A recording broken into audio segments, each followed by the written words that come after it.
Growing up, I always knew where I stood in the family hierarchy. There was Jason, the golden boy, and then there was me, Nancy, the one who existed in the peripherals of our parents' proud gazes. Jason was everything a parent could dream of, his looks could have landed him on magazine covers, and his wit and charm made him the apple of our parents' eyes. "Look at him, Nancy," Dad would often say, his eyes following Jason as he moved with an effortless grace. "Your brother's going to make history. He's got that spark, you know?" I'd nod, forcing a smile, my voice a mere whisper in the shadow of Jason's brilliance. "Yeah, he's amazing." Mom was no less enamored. Dinner conversations always centered around Jason's accomplishments. "Did you hear about Jason's new achievement, Nancy?" she'd start, her voice tinged with excitement. "He's top of his class again. A real genius, our boy." "That's great," I'd respond, my words often drowned out by the next wave of praises for Jason. My own achievements, though decent, never seemed to make waves. They were just gentle ripples that faded quickly against the shore of Jason's triumphs. It wasn't that they didn't love me or care for me. It was just that Jason's light was blinding, casting a long shadow where I stood, quietly observing, quietly learning. I remember one evening, trying to share a piece of my world. "I won the school art contest today," I murmured, hoping for a sliver of their attention. "That's nice, dear," Mom replied, her smile sincere, but fleeting. "Could you help set the table?" The conversation swiftly shifted back to Jason's recent debate victory. I did what I always did, I helped set the table, my mind wandering to places where my achievements weren't just background noise. In those quiet moments, when the house hummed with the tales of Jason's adventures and dreams, I found my own space, my own peace. It wasn't that I didn't have dreams or aspirations. It was just that mine didn't shine as brightly in the family spotlight. "Nancy, you know we're proud of you too, right?" Dad once said, his voice softer, as if he sensed the unspoken feelings that hung like delicate cobwebs in our conversations. "I know, Dad," I replied, my voice steady, my resolve clearer than ever. "I'm proud of me too." And in that moment, I realized it. Being in the shadows wasn't a curse. It was a blessing in disguise. It was where I found my strength, my resolve, and my path. A path not illuminated by the glaring lights of expectation, but one that was lit by the steady glow of self-belief. The day Jason's world came crashing down, it started like any other. Mom was bustling around the kitchen, Dad was buried in the morning paper, and I was just about to leave for work. Then the phone rang, a sharp, shrill sound that seemed to slice through the normalcy of our morning. Mom answered, her usual cheery hello faltering as the words on the other end of the line sunk in. I could see her face drain of color, her hand clutching the phone like a lifeline. What are you saying?" she stammered, her voice barely a whisper. "My Jason? That can't be." Dad and I exchanged worried glances, the air thick with tension. He stood up, his chair scraping against the floor, and made his way to Mom. "Honey, what is it? What's happened?" It was like watching a dam break. The words poured out of Mom, each one heavier, more unbelievable than the last. "It's Jason, he's been arrested. They're saying he used his looks, his charm, to scam women out of their money." The room spun, the news hitting us like a physical blow. Jason, our golden boy, the pride of our family, a criminal? It didn't add up, it couldn't. But the weight of the truth was undeniable, pressing down on us, suffocating. Dad slumped back into his chair, his face the picture of defeat. How did we not see? All this time, we thought he was our perfect son, but we were blind. I stood there, frozen, the familiar feeling of being in the background now a twisted comfort. But this time, the background was a stage for a tragedy, a play where our family was coming apart at the seams. Mom was sobbing now, her body racked with guilt and disbelief. We failed him, we spoiled him. Gave him everything, never questioning, never doubting. And now, look what he's done. Her words were like bitter pills, hard to swallow. We had all played our parts in this, in one way or another. Our silence, our blind adoration, they had fueled Jason's fall, just as much as his own actions. I moved closer, my own shock giving way to a need to hold my family together. Mom, Dad, this is hard. It's going to be hard. But we need to face it, deal with it. We can't let this break us. Dad looked up, his eyes meeting mine, a silent understanding passing between us. Nancy's right. We need to be strong, now more than ever. We sat there, the three of us, bound by blood and a shared heartache. The golden image of Jason, the one we had all held on to, had shattered. Sitting at the old, creaky kitchen table that had witnessed so many family dramas, the air felt different, almost electric with change. Mom and Dad had called me over, their faces solemn, a stark contrast to the usual casual weekend dinners. Nancy, we need to talk, Dad began, his voice unsteady. He was a man of few words, so the seriousness in his tone immediately set off alarms in my head. Mom reached across the table, her hand trembling slightly as she took mine. Honey, your father and I have been doing a lot of thinking. About the past, about how we treated you and Jason. I felt a knot forming in my stomach. Discussions about Jason usually meant trouble or disappointment. But this felt different. There was a sense of confession in the air, a need for redemption. We realized we weren't fair to you, Nancy, Dad continued, his eyes not meeting mine. We were so caught up in your brother's life, his successes, and, later, his mistakes. We overlooked you, the steady, strong heart of this family. Mom nodded, her eyes brimming with unshed tears. We're so sorry, sweetheart. We can't change the past, but we want to make things right, starting now. We've put aside some money for you, for your education, for your future. It's not just an investment, it's our way of saying we see you, Nancy. We always should have. The words washed over me, a mix of emotions swirling inside. Part of me wanted to brush it off, to maintain the sturdy, independent facade I'd built over the years. But another part, a softer, more vulnerable part, felt seen for the first time in a long while. Mom, Dad, I don't know what to say. I stammered, the walls I'd carefully constructed around my heart starting to crumble. Say you'll accept it, Nancy. Say you'll let us do this one thing right, Mom urged, her voice thick with emotion. So, I accepted, not just the money, but the olive branch they were extending. College was a whirlwind of late-night study sessions and early morning classes, but every challenge, every triumph felt doubly sweet. It was my journey, but it was also our journey, a silent pact between my parents and me to mend the frayed edges of our family tapestry.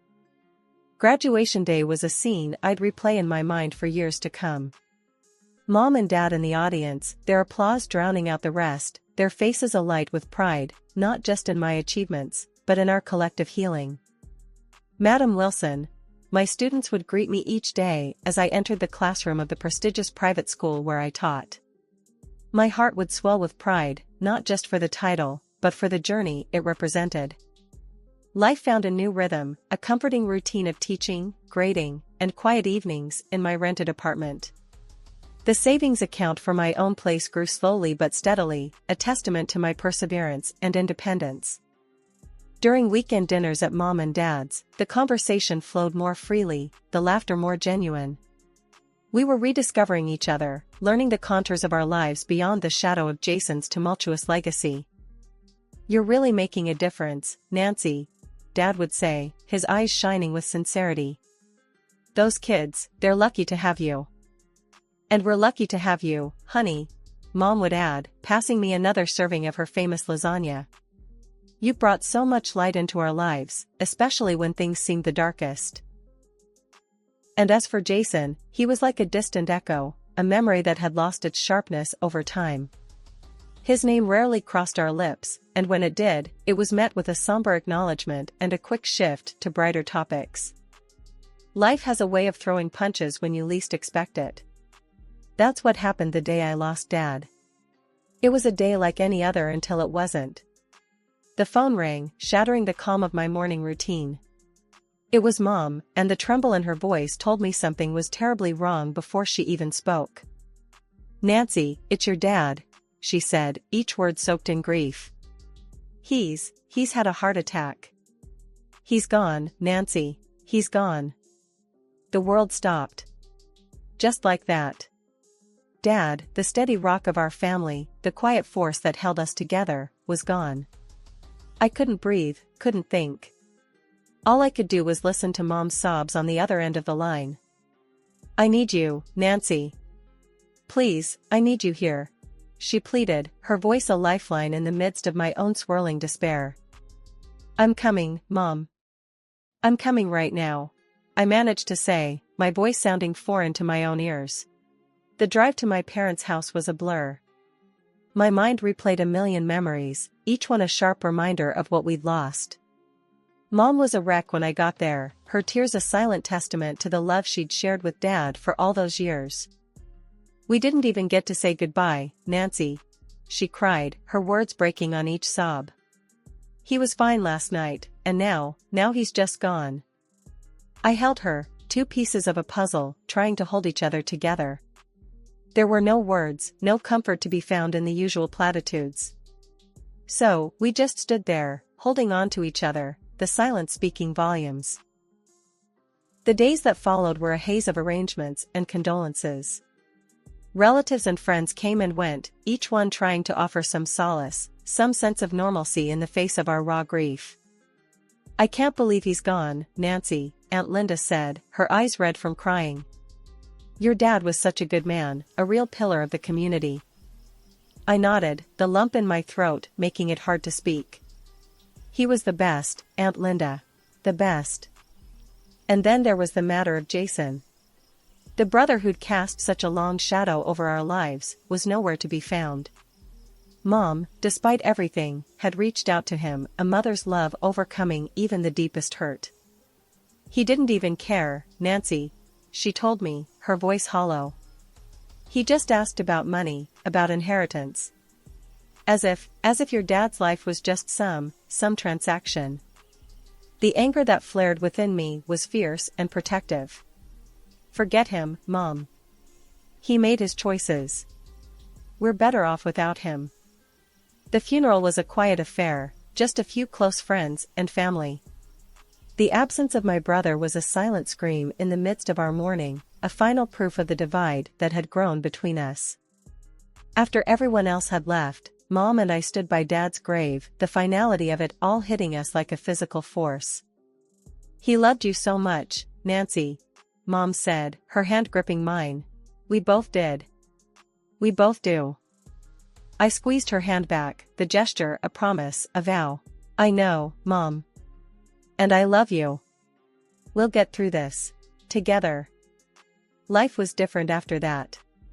The house felt emptier, the conversations quieter. But in that quiet, there was also a sense of unity, of two people coming together, sharing a loss, and somehow finding a way to keep moving forward. Life after Dad's passing was like walking through a fog. Me and Mom, we were trying to pick up the pieces, make sense of a world that had tilted on its axis. That's when the greed we thought we'd left behind came knocking. I started noticing it, subtle at first. Mom would get these phone calls, her face turning all shades of worry as soon as she saw the caller ID. She'd step into the other room, her whisper seeping through the walls, laced with tension and unease. "Mom, what's going on? Who keeps calling?" I finally asked one evening, unable to shake the feeling that something wasn't right. It was like watching a dam break. Mom's facade crumbled, the truth pouring out in a torrent of pent-up fears and guilt. "It's Jason," she confessed, her voice barely above a whisper.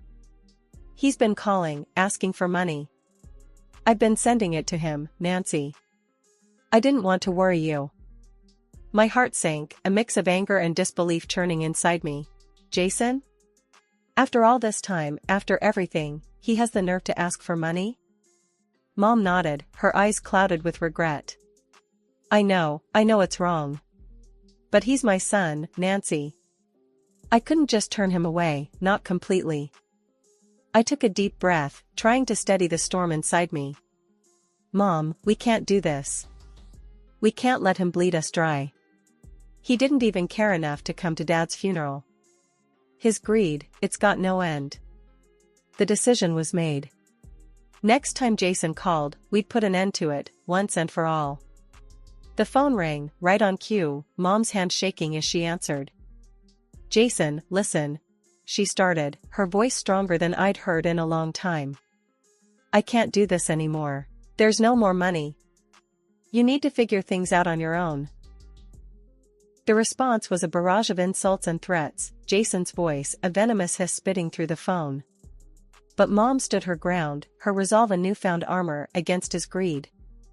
After she hung up, the silence that followed was heavy, loaded with the weight of a severed tie, a final break from the son who'd chosen his path, a path of selfishness and greed.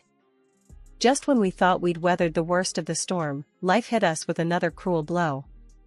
Mom, she'd been the glue holding me together after Dad passed, but her heart, it seemed, was more fragile than we knew. I found her that morning, peaceful like she was just sleeping.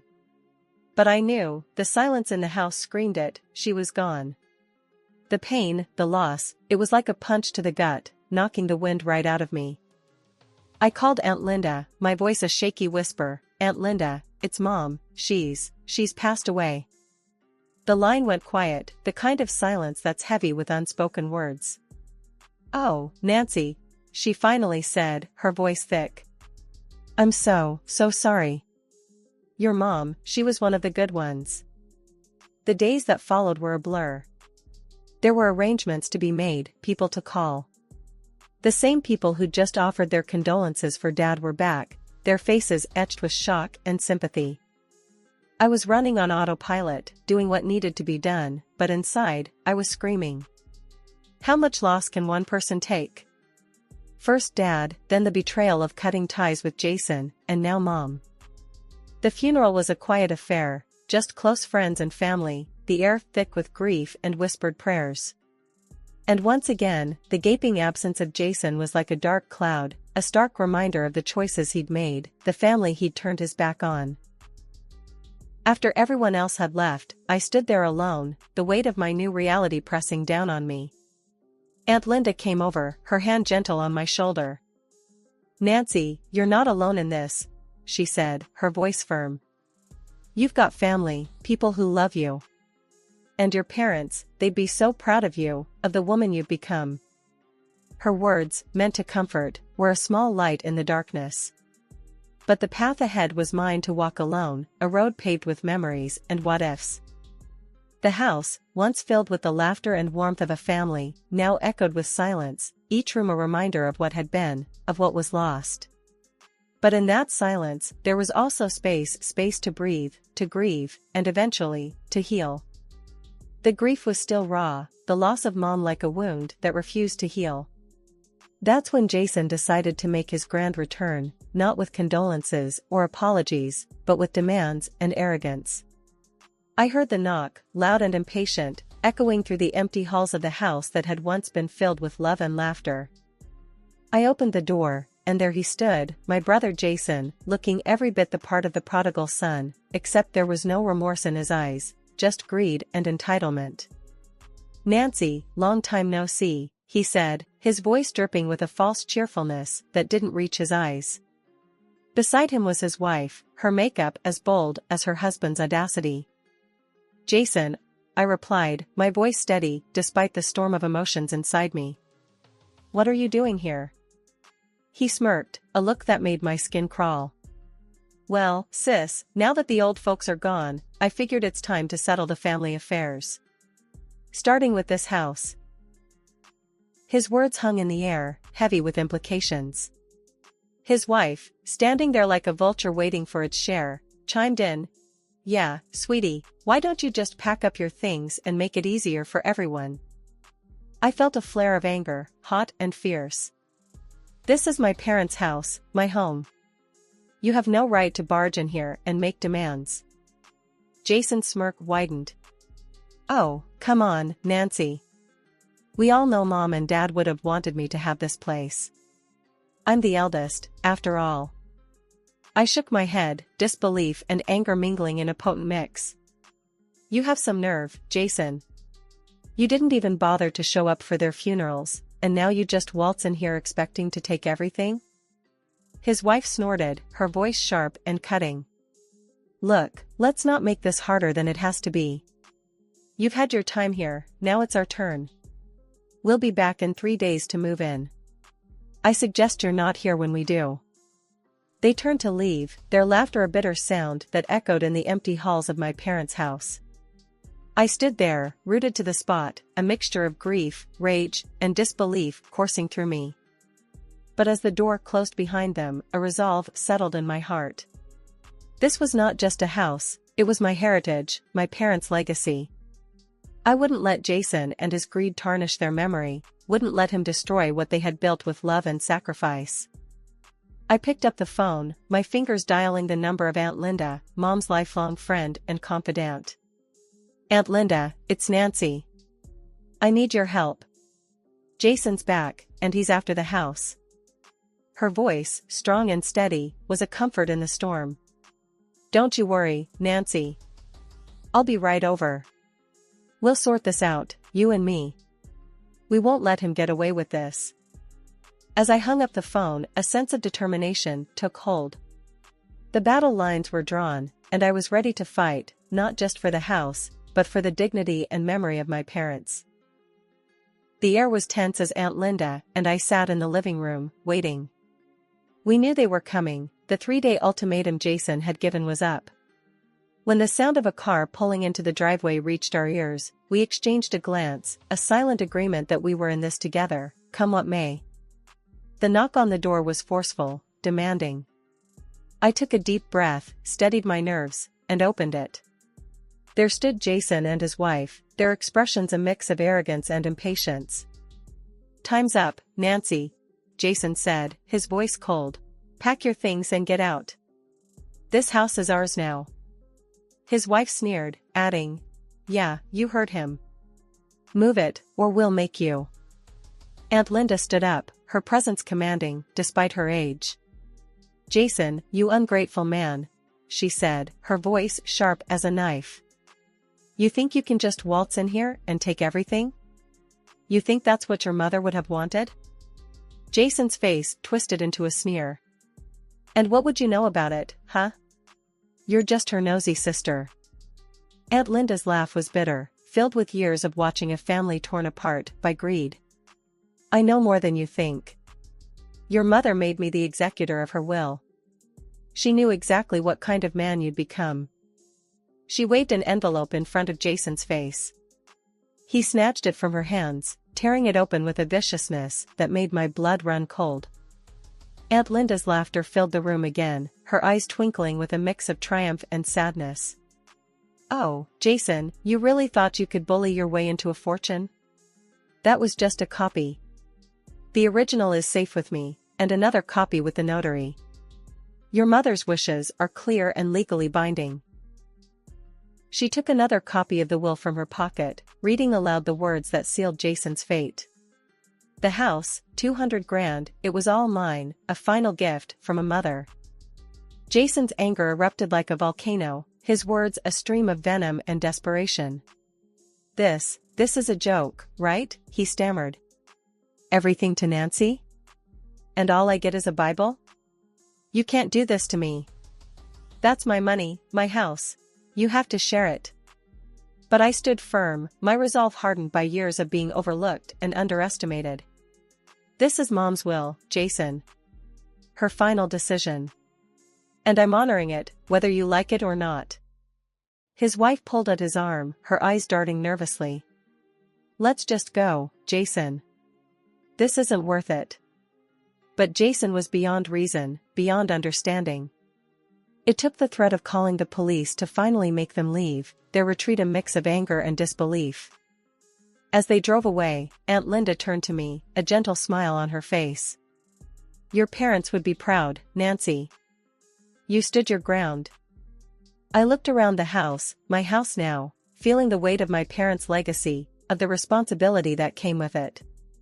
I knew then what I wanted: a family of my own, children to love and guide, to raise with the same strength and integrity that had gotten me through the toughest of times.